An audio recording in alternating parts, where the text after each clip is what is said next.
Mind defence. Mind defence होता क्या है? मान लो अगर किसी देश पर हमला होता है तो वो उस देश के लोग क्या करते हैं? क्या वहाँ की सरकार उन सभी को रोकने के लिए कुछ ना कुछ तो ज़रूर करती होगी, चाहे वो ज़मीन पर हो, समुद्र पर हो या हवा में हो। वैसे ही मन हमारी सबसे बड़ी संपत्ति है।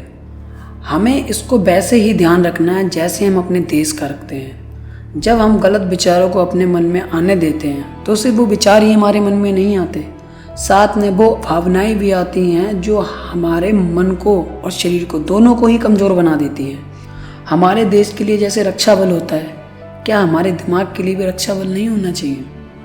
हम नकारात्मक विचारों से इतना घिर चुके हैं, हम चाहकर भी बाहर नहीं निकल पाते। जैसे दुख मन की एक ऐसी अवस्था है, अक्सर बाहरी दुनिया में जो भी चल रहा होता है वह इतना नहीं हो रहा होता है जितना हम अपने दिमाग में उस चीज़ को सोच लेते हैं। हमारा दिमाग ज़्यादा उन चीज़ों पे होता है जिसमें जाकर हमारा बर्बाद होना तय होता है। सबसे पहले ऐसे दोस्तों के साथ मत रहो जो ना खुद कुछ करते हैं और ना ही आपको करने दे रहे हैं, क्योंकि इंसान दिमाग का गुलाम है। उसके अंदर जैसा जाता है वो वैसा करता है। अगर तुम उसको बदलना चाहते हो तो सबसे पहले उन चीज़ों पर ध्यान बिल्कुल हटा लो जो आपको मनोरंजन देती हैं, और उन चीज़ों को देखो और सुनो जो तुम्हारी आगे बढ़ने में मदद करती हैं। जैसे कि मोटिवेशन वीडियो होगी या बुक्स पढ़ो, बड़े बुजुर्गों में बैठकर कुछ सीखने की कोशिश करो, क्योंकि वो तुम्हें वो बताएंगे जो उन्होंने पूरी उम्र सीखा, जो तुम्हें कुछ ही लफ्ज़ों में बयां कर देंगे। दूसरा है डिसिप्लिन।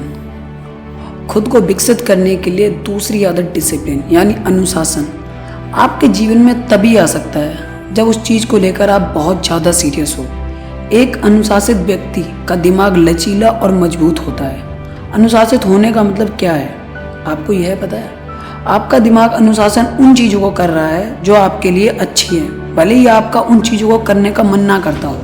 हम में से कितने लोग कभी ना कभी आलस जरूर महसूस करते हैं, लेकिन कुछ लोग इतने अनुशासित होते हैं कि कितना भी आलस क्यों ना आए पर वो उस काम को करने के लिए अपने आप को इतना पुश करते हैं जब तक वो उस काम को पूरा ना कर लें, जब तक वो शांत नहीं बैठते। अनुशासन कोई ऐसी चीज़ नहीं है जिसके साथ आप पैदा हुए हैं, यह कुछ ऐसा है जिसे विकसित किया जा सकता है। अनुशासन किसी के सिखाने से नहीं आता, यह स्वयं सीखना पड़ता है। आप भी अपनी ज़िंदगी में अनुशासन बनाइए और आगे बढ़िए।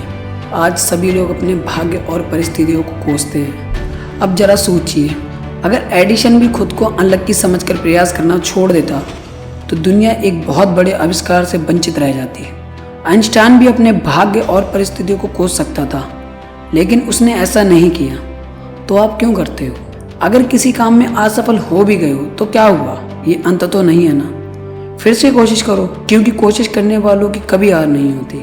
मित्रों, असफलता तो सफलता की एक शुरुआत है। इससे घबराना नहीं चाहिए, बल्कि पूरे जोश के साथ फिर से प्रयास करना चाहिए। जय हिंद, जय भारत।